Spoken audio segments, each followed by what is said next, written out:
Hello दोस्तों, welcome back to my channel. दोस्तों, आज हम एक्सप्लेन करने जा रहे हैं 2021 में आई एक क्राइम थ्रिलर मूवी को जिसका नाम है गर्ल इन द बेसमेंट। दोस्तों, ये मूवी एक सच्ची घटना पर आधारित है जिसमें एक पिता अपनी ही बेटी को 24 सालों तक अपने घर के बेसमेंट में कैद करके इसे फिजिकली और सेक्सुअली तरीके से एब्यूज करता है। और अगर आपको इस मूवी की पूरी कहानी जाननी है तो आप इस वीडियो को पूरा जरूर देखिए। मूवी की शुरुआत होती है और हम एक फैमिली को डिनर करते हुए देखते हैं। सेरा यहाँ एक पार्टी में जाने के लिए कहती है, लेकिन इसके फादर डॉन इसे पार्टी में जाने से मना करते हैं, जिसकी वजह से सेरा डिनर टेबल छोड़कर यहाँ से चली जाती है। कुछ समय बाद सेरा चुपके से अपने घर से निकलती है और ये अपने बॉयफ्रेंड क्रिस के साथ पार्टी के लिए निकल जाती है। डॉन जब अपनी वाइफ आयरन के साथ सेरा के कमरे में आता है तब इन्हें यहाँ पर सेरा नहीं दिखती, जिससे डॉन समझ जाता है कि सेरा जरूर पार्टी में गई होगी। इसलिए डॉन सेरा पर काफी गुस्सा होता है।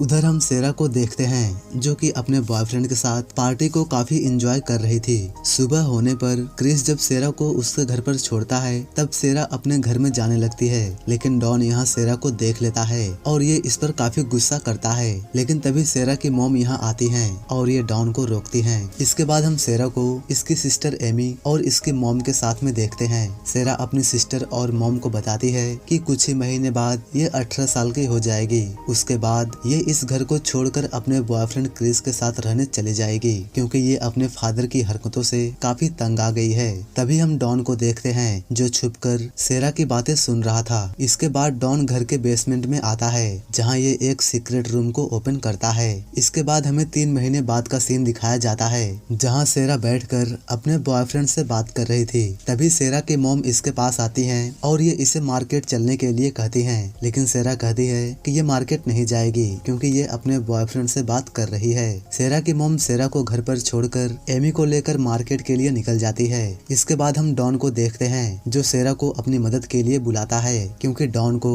एक बॉक्स बेसमेंट में रखना था। सेरा जब ये बॉक्स लेकर बेसमेंट में आती है तब ये यहाँ पर एक सीक्रेट रूम को देखती है। डॉन इस बॉक्स को अंदर के कमरे में रखना चाहता था, इसलिए सेरा को भी कमरे के अंदर जाना पड़ता है। डॉन यहाँ सेरा से बात करते करते इसे कमरे में लॉक करके बाहर चला जाता है। सेरा को कुछ भी समझ नहीं आता और ये अपने फादर से दरवाजा खोलने के लिए कहती है, लेकिन डॉन दरवाजा नहीं खोलता और बेसमेंट से बाहर आ जाता है। सेरा अपनी मदद के लिए काफी चिल्लाती है, लेकिन इसकी आवाज कमरे से बाहर नहीं आती क्योंकि ये कमरा पूरी तरह से साउंड प्रूफ था। सेरा यहाँ लाए बॉक्स को खोलती है जिसके अंदर कपड़े और कुछ खाने पीने की चीजें मौजूद थी। सेरा यहाँ काफी रोती है और चिल्ला चिल्ला कर दरवाजा खोलने को कहती है, लेकिन इसकी आवाज जरा भी बाहर नहीं आती। सेरा को कुछ भी समझ नहीं आता कि आखिर इसके फादर ने इसे यहाँ पर क्यों कैद किया है। सेरा कमरे में लगे डिजिटल लॉक को पासवर्ड के जरिए खोलने लगती है, लेकिन 3 बार गलत पासवर्ड डालने से इस कमरे की लाइट ऑफ हो जाती है। लाइट ऑफ होने से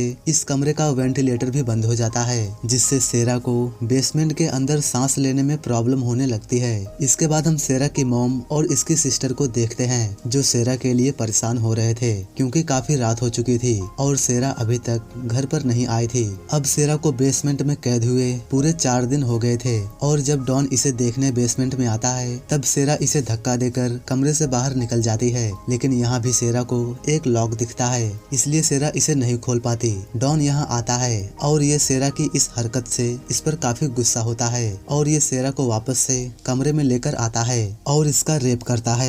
इसके बाद हम सेरा की मॉम और उसकी सिस्टर को देखते हैं जो एक ऑफिसर को सेरा की मिसिंग रिपोर्ट लिखने को कहती हैं, लेकिन तभी डॉन यहाँ आता है और ये पुलिस को रिपोर्ट लिखने से मना करता है। डॉन यहाँ ऑफिसर को बताता है कि सेरा मिसिंग नहीं है, बल्कि वो अपनी मर्जी से घर से गई है, इसलिए इन्हें परेशान होने की जरूरत नहीं है। कई दिन बीत जाते हैं और सेरा का बॉयफ्रेंड क्रिस सेरा से मिलने इसके घर पर आता है, लेकिन यहाँ डॉन इससे मिलता है और डॉन बताता है कि सेरा किसी स्टीव नाम के लड़के के साथ फ्लोरिडा गई है, इसलिए तुम उसे ढूंढना बंद करो। क्रिस को लगता है कि सेरा के फादर इसे जो बता रहे हैं वो सब सच है, इसलिए क्रिस अपसेट होकर यहाँ से चला जाता है। उधर हम सेरा को देखते हैं जिसे बेसमेंट में कैद हुए पूरे 21 दिन हो गए थे और आज सेरा का बर्थडे भी था, इसलिए डॉन यहाँ सेरा के बर्थडे को सेलिब्रेट करने के लिए केक और कपड़े लेकर आता है। डॉन सेरा को रेड ड्रेस पहनने के लिए कहता है और सेरा जब ड्रेस पहनकर आती है तब डॉन यहाँ फिर से सेरा को सेक्सुअली एब्यूज करता है। सेरा बेसमेंट में कैद थी और धीरे धीरे दिन बीत रहा था। इसके इसके बाद हमें 1 साल बाद का सीन दिखाया जाता है जहाँ हम सेरा को प्रेग्नेंट देखते हैं। सेरा यहाँ रोज की तरह अपना काम कर रही थी कि तभी इसे यहाँ पर लेबर पेन शुरू हो जाता है। अब बेसमेंट में सेरा की मदद करने वाला कोई भी नहीं था, इसलिए सेरा पूरी हिम्मत करके यहाँ एक बेटी को जन्म देती है और ये इसका नाम मेरी रखती है। मेरी अब 4 साल की हो चुकी है और हम सेरा को दोबारा से प्रेग्नेंट देखते हैं। उधर डॉन अपने घर में आयरिन और एमी के साथ डिनर कर रहा था। आयरिन यहाँ डॉन से कहती है कि ये सेरा को ढूंढने के लिए किसी प्राइवेट इन्वेस्टिगेटर को हायर करे ताकि इनकी बेटी इन्हें जल्दी से मिल जाए, लेकिन डॉन आयरिन की बातों से काफी गुस्सा होता है और ये कमरे से बाहर चला जाता है। इसके बाद डॉन बेसमेंट में सेरा और मेरी के लिए एक टेलीविजन लेकर आता है, जिसे देखकर ये दोनों काफी खुश होते हैं। धीरे धीरे दिन बीत रहा था और सेरा फिर से एक लड़के को जन्म देती है। सेरा इस लड़के का नाम माइकल रखती है। उधर हम क्रिस को देखते हैं जो सेरा की यादों में उसके घर की तरफ आता है। क्रिस यहाँ एमी से मिलता है और इसे बताता है कि इसके फादर ने इसे बताया था कि सेरा किसी स्टीव नाम के लड़के के साथ भाग गई है। ये सुनकर एमी काफी हैरान हो जाती है और ये अपने फादर के ऊपर शक करने लगती है क्योंकि इसके फादर ने इन्हें और ही कुछ बताया था। एमी क्रिस की सारी बात अपनी मॉम को बताती है, जिसकी वजह से आयरिन डॉन पर काफी गुस्सा करती है। डॉन यहाँ काफी गुस्से में था और ये यहाँ से उठकर बाहर चला जाता है। एमी को यहाँ बेसमेंट की चाबी दिखती है जो डॉन के जेब से यहाँ गिरी थी। एमी इस चाबी को उठाती है और बेसमेंट में आकर यहाँ चेक करने लगती है, लेकिन तभी डॉन यहाँ आता है और ये एमी के ऊपर चिल्लाता है और इसे डांट कर बेसमेंट से बाहर निकाल देता है। उधर हम सेरा को देखते हैं जो कि फिर से एक लड़के को जन्म देती है और ये इसका नाम थॉमस रखती है। सेरा किसी तरह से डॉन को कन्विंस करती है ताकि डॉन इस बच्चे को ऊपर ले जाए और डॉन भी इसकी बात मान लेता है। डॉन इस बच्चे को एक बास्केट में डालकर अपने घर के बाहर रख देता है। आयरिन अपने घर के बाहर बास्केट में एक बच्चे को देखती है। इस बास्केट में एक लेटर भी था जिसमें सेरा ने साफ साफ लिखा था कि ये बच्चा उसी का है, लेकिन वो इस बच्चे का ख्याल नहीं रख सकती, इसलिए वो इस बच्चे को अपनी मॉम के पास भेज रही है ताकि इसकी मॉम इस बच्चे का ख्याल रख सके।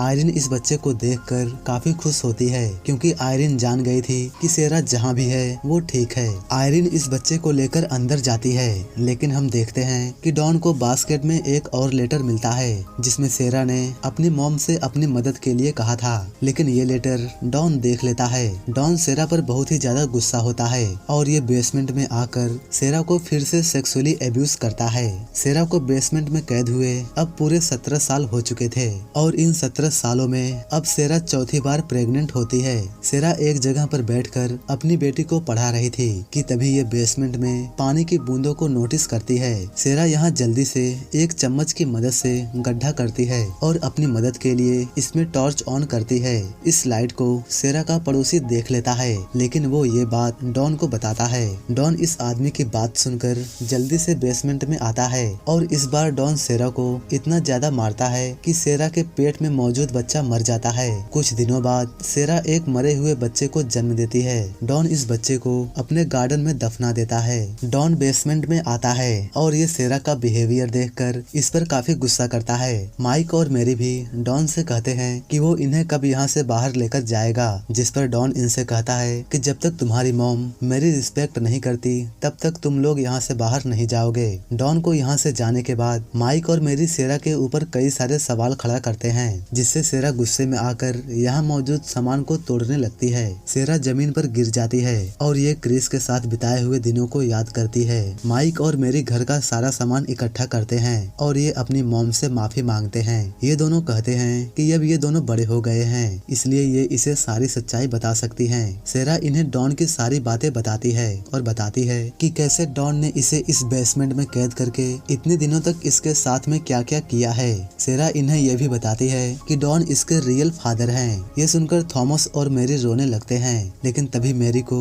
अस्थमा का अटैक आता है। सेरा अपनी बेटी को दवा देती है और कहती है कि ये लोग जल्द ही यहाँ से बाहर निकलेंगे, जिसके बाद ये इसका अच्छे से इलाज कराएगी। अब सेरा को बेसमेंट में फंसे हुए पूरे 20 साल हो जाते हैं और अब डॉन की नौकरी भी चली जाती है। डॉन के पास 2 फैमिली थी, जिसमें इसकी वाइफ, बेटी और इसका पोता थॉमस। दूसरी फैमिली में बेसमेंट, जहाँ सेरा और उसके 2 बच्चे, और इन सभी लोगों का एक साथ में पालना अब डॉन के लिए काफी मुश्किल हो रहा था। इसलिए डॉन बेसमेंट में मौजूद लोगों को मारने की सोचता है। डॉन कार चालू करता है और और कार से निकल रहे धुएं को ये एक पाइप के जरिए बेसमेंट के वेंटिलेटर में लगा देता है ताकि इंजन के धुएं से बेसमेंट में मौजूद लोगों का दम घुटने लगे। लेकिन तभी यहाँ पर थॉमस आता है, जिसकी वजह से डॉन को कार बंद करनी पड़ती है। बेसमेंट में हम सेरा को देखते हैं। यहाँ मैरी की हालत काफी खराब हो रही थी क्योंकि मैरी को फिर से अस्थमा अटैक आया था। मैरी की हालत से सेरा काफी परेशान हो रही थी।